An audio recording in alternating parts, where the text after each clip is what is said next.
చర్చ జరుగుతుంది. దానిపైన ఇవాళ మన డిబేట్లోకి వెళ్దాం. వెళ్లే ముందు ఆ వివరాలు ఒకసారి చూద్దాం. నేను రాష్ట్ర ప్రజలకు కూడా చేసే విజ్ఞప్తి, ఇందులో పారదర్శకంగా నిజాలు బయటికి రావాలి అంటే ఒక జ్యుడిషియల్ ఎంక్వైరీ చేయండి. సిట్టింగ్ జడ్జితోనే వేయండి, లేదా రిటైర్డ్ జడ్జితోనే వేయండి. ఎవరి తప్పేందో అప్పటిదాకా ఆ సంస్థను బ్లాక్ లిస్ట్ లో పెట్టండి. ఏ సంస్థ అయితే నిర్మాణ పనులు చేస్తుందో మీకు చిత్తశుద్ధి ఉంటే. చూశారుగా మాజీ మంత్రి KTR comments. Sunkisala retaining wall కూలటంపై సిట్టింగ్ లేదా రిటైర్డ్ జడ్జితో జ్యుడిషియల్ విచారణ జరిపించాలని డిమాండ్ చేశారు. సుంకిసాల ప్రాజెక్టులో ఇంజనీరింగ్ లోపం లేదని, ఈ రాష్ట్ర ప్రభుత్వ ఆలోచన విధానంలోనే లోపముందన్నారు. కాళేశ్వరం కుంగితే ఎన్డీఎస్ఏ వచ్చి ఆగ మేఘాల మీద రిపోర్ట్ ఇస్తుంది, కానీ సుంకిసాలకు మాత్రం ఆ కేంద్ర సంస్థ ఎందుకు రావటం లేదని కూడా ప్రశ్నించారు. రైట్, మేడిగడ్డ కుంగటం వేరు, సుంకిసాల రిటైనింగ్ వాల్ కుప్పకూలటం వేరు. రెండింటికి తేడా ఉంది.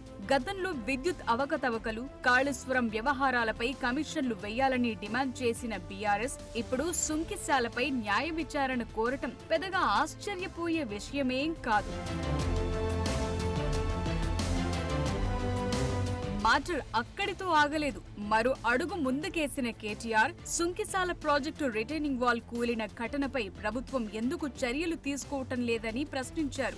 ఘటన జరిగి 10 రోజులు దాటినా కాంట్రాక్ట్ ఏజెన్సీ మేఘపై మీ ప్రభుత్వం ఎందుకు చర్యలు తీసుకోవటం లేదంటూ రాహుల్ గాంధీని ఉద్దేశించి కేటీఆర్ ట్వీట్ చేశారు. ఆగస్టు 2న ప్రమాదం జరిగితే వారం రోజుల పాటు బయటకు ఎందుకు రాలేదని ప్రశ్నించారు. సీఎం రేవంత్ కనీసం రివ్యూ చేయకుండానే అమెరికా ఎందుకెళ్లారన్నారు.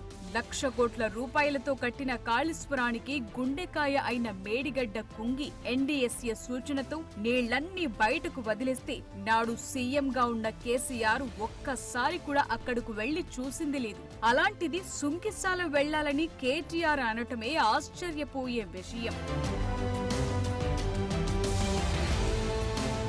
గతంలో విద్యుత్ కాళేశ్వరంపై న్యాయ విచారణ కమిషన్లు వేయాలని సవాల్ చేసిన బీఆర్ఎస్ నేతలు ఇప్పుడు సుంకిసాలపైన ఎంక్వైరీకి పట్టుబడుతున్నారు. అదేంటో గాని ఎంక్వైరీకి పట్టుబట్టడం, తీరా విచారణ జరుపుతుంటే సహకరించకపోవటం, పైగా మొత్తంగా విచారణి ఆపాలంటూ మాజీ సీఎం కేసీఆర్ ఏకంగా సుప్రీంకోర్టు దాకా వెళ్లటం, ఇవన్నీ అందరూ చూసినవే అంటున్నారు కాంగ్రెస్ నేతలు.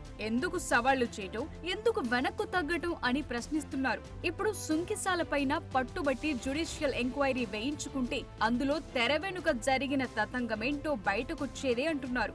సో సుంకిసాల డిజైన్ ను మార్చడం దగ్గర నుంచి డిపిఆర్ లో చెప్పినట్లుగా కట్టాల్సిన చోట కాకుండా స్థలాన్ని మార్చటం, అంచనా వ్యయం పెరగటం, ఇలా అన్నిట్లో తీసుకున్న నిర్ణయాలు, జరిగిన కథలన్నీ బయటకొచ్చే ఛాన్స్ ఉందంటున్నారు. సుంకిసాల ప్రాజెక్టును నాటి బీఆర్ఎస్ ప్రభుత్వం 2022లోనే ఎందుకు చేపట్టాల్సి వచ్చిందో, ఎవరి కోసం చేపట్టాల్సి వచ్చిందో, కేసీఆర్ కేటీఆర్లలో ఎవరి మానస పుత్రికనో వారికే తెలియాలని గుత్తా వంటి వాళ్లు అంటున్నారు. సుంకిసాల వద్దని ఎస్ఎల్బీసీ పూర్తి చేసి ఉంటే హైదరాబాద్ కు తాగునీటికి ఢోకా లేకుండా ఉండేదని తాను చెప్పినా ఎవరూ వినలేదన్నారు. అటు అసెంబ్లీ సమావేశాల్లో విద్యుత్ రంగంలో తీసుకున్న నిర్ణయాలపై జ్యుడిషియల్ ఎంక్వైరీ వేసుకోవాలని మాజీ మంత్రి జగదీష్ రెడ్డి డిమాండ్ చేశారు.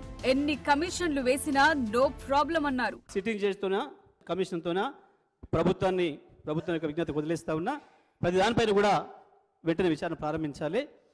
ఈ ప్రభుత్వము పూర్తి స్థాయిలో విచారణకు ఆదేశిస్తాము. జ్యుడిషియల్ ఎంక్వైరీ చేయడానికి ప్రభుత్వం సిద్ధంగా ఉంది. తీరా జస్టిస్ నరసింహారెడ్డి చైర్మన్ గా కమిషన్ వేస్తే విచారణకు కేసీఆర్ సహకరించలేదు, వెళ్లలేదు, పైగా దిగిపోవాలన్నారు.